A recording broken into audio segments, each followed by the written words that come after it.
তরুণ তিওয়ারির পর আবার অভিষেক বন্দ্যোপাধ্যায়ের নাম করে তোলাবাজির চেষ্টার অভিযোগ।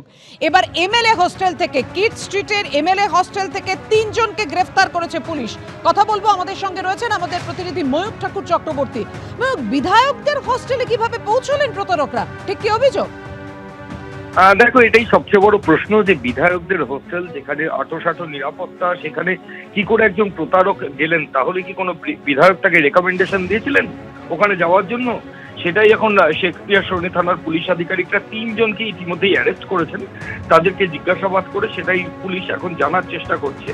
গোটা ঘটনার সূত্রপাত বেশ কিছুদিন আগে। গতকাল অভিষেক ব্যানার্জির অফিস ক্যাম্যাক স্ট্রিটের তরফ থেকে একটা কমপ্লেন শেক্সপিয়ার সরণি থানায় রেজিস্টার্ড হয় এবং যাতে বলা হয় যে অভিষেক বন্দ্যোপাধ্যায়ের নাম করে কালনা পুরসভার চেয়ারম্যানকে ফোন করা হয়েছে এবং বলা হয়েছে যে পুরসভার চেয়ারম্যান তিনি ঠিকঠাক কাজ করতে পারছেন না, তার বিরুদ্ধে একাধিক ইররেগুলারিটিস রয়েছে, একাধিক অভিযোগ রয়েছে, 5 লক্ষ টাকা দিতে হবে, না হলে তাকে পদ থেকে সরিয়ে দেওয়া হবে।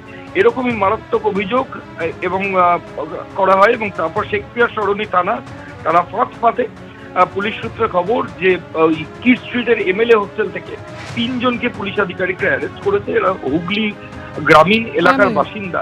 এদেরকে জিজ্ঞাসাবাদের প্রক্রিয়া শুরু হয়েছে। ধন্যবাদ। কিড স্ট্রিটের এমএলএ হোস্টেল থেকে 3 জনকে গ্রেফতার করেছে পুলিশ, আর সেখান থেকে দেখুন আমাদের প্রতিনিধি ময়ূক ঠাকুর চক্রবর্তীর প্রতিবেদন। অভিষেক বন্দ্যোপাধ্যায়ের নাম করে কালনা পুরসভার চেয়ারম্যানকে হুমকি, 5 লক্ষ টাকা দাবি করা এই ঘটনায় এমএলএ হোস্টেল কিড স্ট্রিট থেকে 3 জনকে গ্রেফতার করলো শেক্সপিয়ার সরণি থানার পুলিশ। যেটা জানা যাচ্ছে যে কালনা পুরসভার চেয়ারম্যান, তার কাছে ফোন যায় এবং ফোনে তাকে জানানো হয় যে অভিষেক বন্দ্যোপাধ্যায়ের অফিস থেকে বলছি এই বলে ফোন করা হয়, 5 লক্ষ টাকা চাওয়া হয় এবং রীতিমতো এটাও জানানো হয় যে কালনা পুরসভার চেয়ারম্যান, তার বিরুদ্ধে অভিযোগ রয়েছে, সেই অভিযোগগুলো যাতে মিটিয়ে নেওয়া হয় তার জন্য 5 লক্ষ টাকা চাওয়া হয়।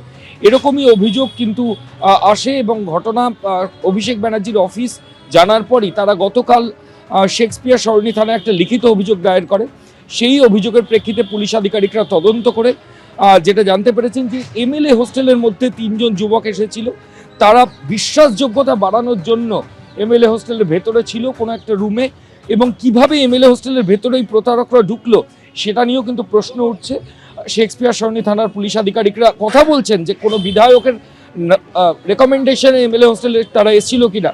এই গোটা বিষয়ে 3 জন এখনো পর্যন্ত গ্রেফতার হয়েছে। তাদের বিরুদ্ধে প্রতারণা, নাম ভাড়ানো সহ একাধিক অভিযোগে মামলা রুজু হয়েছে। ক্যামেরায় দীপ্তেন্দু চক্রবর্তীর সঙ্গে ময়ূক ঠাকুর চক্রবর্তী, এবিপি আনন্দ, কলকাতা।